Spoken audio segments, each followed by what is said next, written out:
It's Wednesday and it's time for Twinfold. Every Wednesday at 2 p.m. on YouTube, you can catch us talking about the best resources, events, and influencers in EdTech.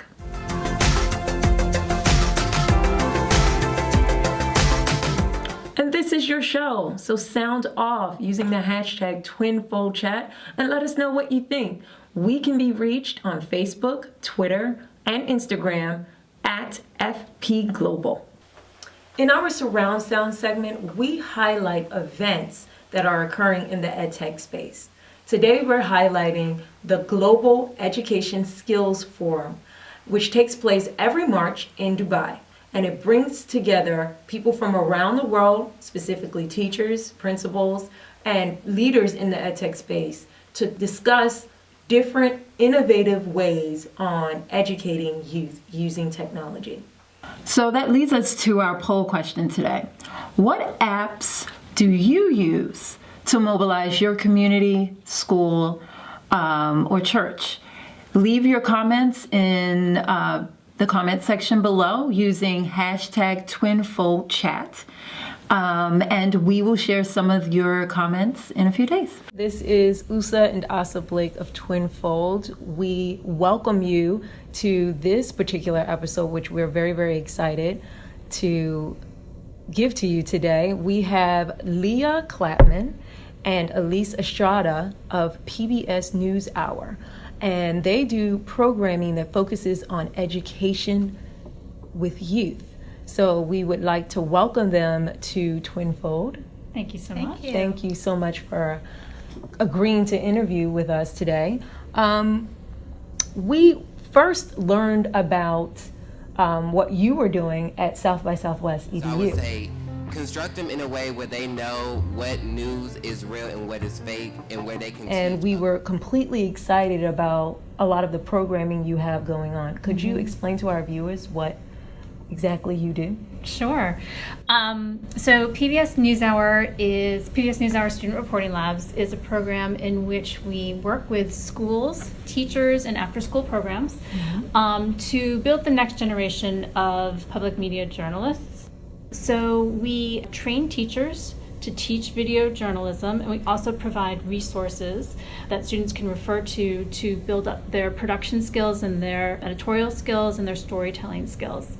So as the director of Student Reporting Labs, I oversee that network of teachers and students. Great. And we have a group of program managers who are also educators, producers, who work with about 25 to 30 schools per person, and they really work hands-on with the teachers and with the students throughout the school year to produce videos that students submit to us, and we provide feedback to them throughout the year as our students are going through our curriculum. They are building skills, so by the end of the school year they have the ability to produce a full news package.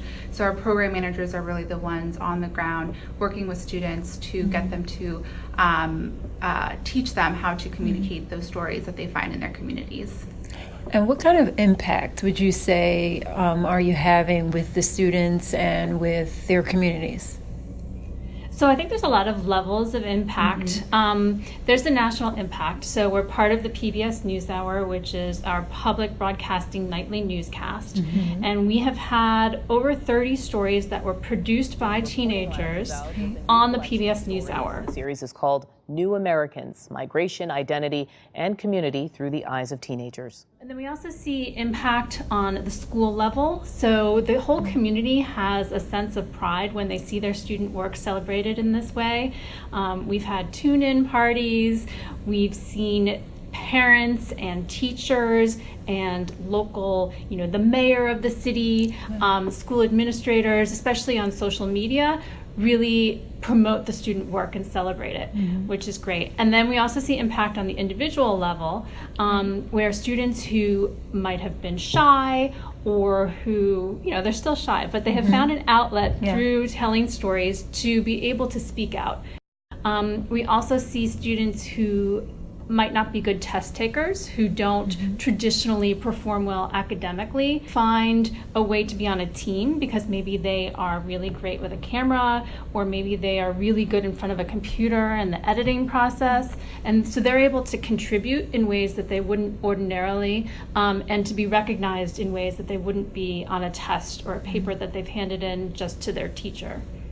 And to add to that, I think that for these school communities, it's really powerful for them to be connected to PBS in this way at this time in students' careers and their school careers when they're in high school and middle school.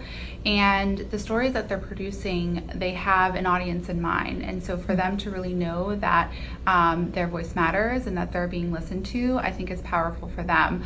And also for the schools and the broadcast programs that we work with, these teachers, before they join SRL, are really just working within their school. And so having the stories that their students produce be shared to a broader network is really great for them. And so these teachers are connecting with all of our other teachers, and the students are connecting with other students. And so these students, who might be coming from a small town, get to connect to somebody who might be in New York City, for example, and then they find the similarities that they have with each other and with the stories that they're sharing.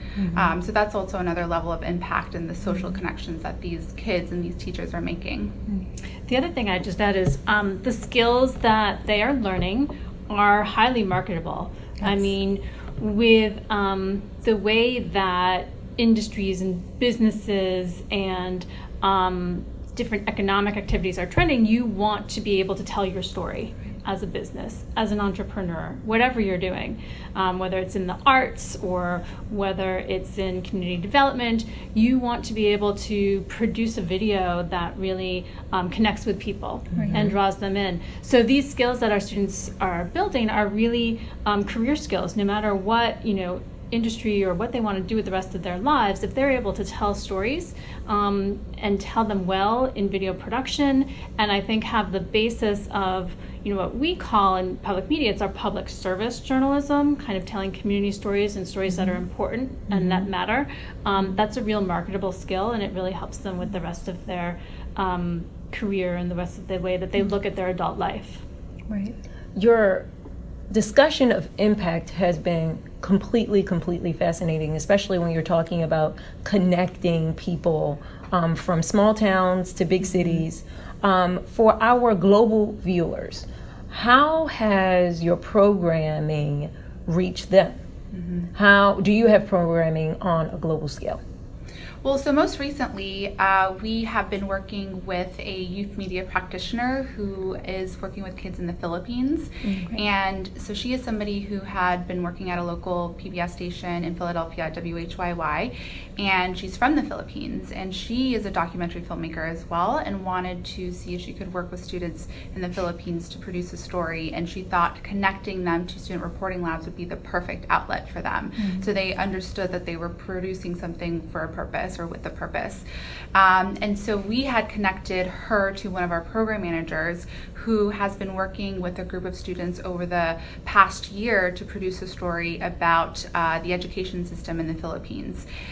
So their story is all about how the president passed a law that would allow students to go to college, state college, for free. And it was all coming from a youth movement that students started. And so these young kids recognized that there was a story there. And so with the help of this youth media practitioner, Lorraine, and our program manager, Madeline, they were able to help kids gain the skills, the video storytelling skills, the production skills, to be able to tell the story, to be able to find the characters, the stakeholders to interview, so that this story could be told not only in their community, but also here in the United States. And it's a story that not a lot of people know about unless you're in the Philippines. So that's something that we're super excited about to share with the world. Why do you think these diverse stories are important for other students from different countries or different cities to know about? Why do you think that's important? Well, I mean, the origins of Student Reporting Labs came from bringing news sources into classrooms and watching them with students and teachers and saying, what do you think? Would you watch this on your own? What did you learn, or where did it lose you? What's wrong with this piece of media, this news story. And repeatedly, the students told me that they knew why they were watching it, but it felt like news produced by adults for adults, and they didn't see people who looked like them or hear voices that sounded like their voices. And that's where Student Reporting Labs, it was created to fill that gap. Getting the attention of both the media and of adults in general really helps us apply pressure to them and get our message out better. So recently we had a student-produced piece that went on the PBS Newshour that was produced by a student reporting lab in Southern California, and it was about the issues that are facing DACA students. And so DACA is Deferred Action for Childhood Arrivals here in the United States. It's a lot of the students who have it came to the country as children, and they've been given temporary legal status. But a lot of them are in situations where their parents don't have legal status and they face the danger of deportation at any moment. So there's a lot of stress on these students. And so our student reporter suggested a story about how the schools are dealing with this and how they're training teachers to be fluent in the legal issues and the psychological issues of the stress that these students are under. And it was a beautiful piece. It connected with their entire community. They were super proud of it. And it also connected with communities across the country that are dealing with very similar situations.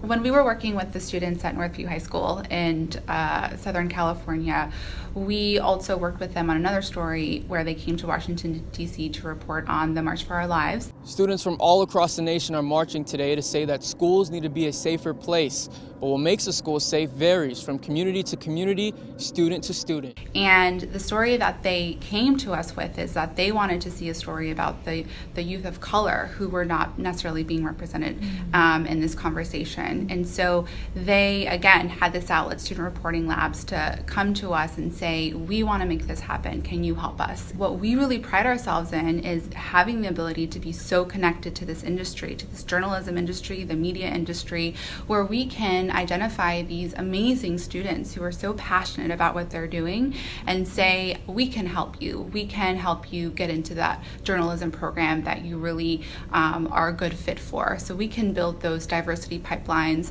that may have not been there had we not helped you. And this part of our mission comes from the very core of what the NewsHour is. We had an anchor, Gwen Ifill, who was a managing editor and a co-host of the program with Judy Woodruff. She tragically, very unexpectedly passed away in November of 2016. She was a big part of our program. She really helped mentor, especially young girls of color. She would take extreme interest in the story ideas that they had and encouraging them to become reporters and to, kind of challenge all of the barriers that she faced coming through the system in her career. Some of the pieces that they produced were on the NewsHour, and afterwards the camera would come back to Gwen and she would just glow because she really cared about a diversity of voices that you don't hear from, and to see, many different people on air that you might not see if you just turned into network news or other forms of media. Was really important to her, and it's really important to us. And in her name, in her spirit, we have created something called the Gwen Ifill Fellowship. And so we had 3 interns last year who were young girls of color who interned at their local PBS stations. We will have 3 again this year. One of the students is actually coming to Washington, D.C. Kennedy Huff is going to be with the NewsHour over the summer for 10 weeks. So we really feel like building this pipeline's important. When we were talking to one of our public television stations about a Gwen Ifill Fellow who's going to work there this summer, she said, this is really important because she just had a job opening where she was not happy with the diversity of candidates that came through and the resumes that she saw. So there really is a need to have a commitment that you stick to in this area, not just rely on those resumes, but to identify that talent early in middle school and high school, encourage young women especially to take on these challenges because Gwen had to fight, every minute of her career to be heard and to be recognized. And we want to make that's going to be easier in the future. There's still always going to be challenges, but we want to make a commitment to help those young women face those challenges and to come to a point where they are able to tell the stories that are really important to them and to our country, because it's really important that we consider all those different perspectives and hear those stories. Well, you all have really described so many different types of opportunities out there for youth interested not only in photojournalism, but journalism in general. Can you provide your contact information? Absolutely. So you can go to studentreportinglabs.org. We have an application that educators can fill out there. And we're also all over social media. You can go to Twitter. We're at Reporting Labs. And then we're Student Reporting Labs on Facebook, Instagram, and Snapchat. So I'm available for questions through Twitter. My handle is at @LClap. Now it's your time to sound off on this episode. Please let us know your thoughts on digital journalism and youth empowerment using #TwinFoChat on any one of our platforms, Facebook, Twitter, or Instagram at FPG Global.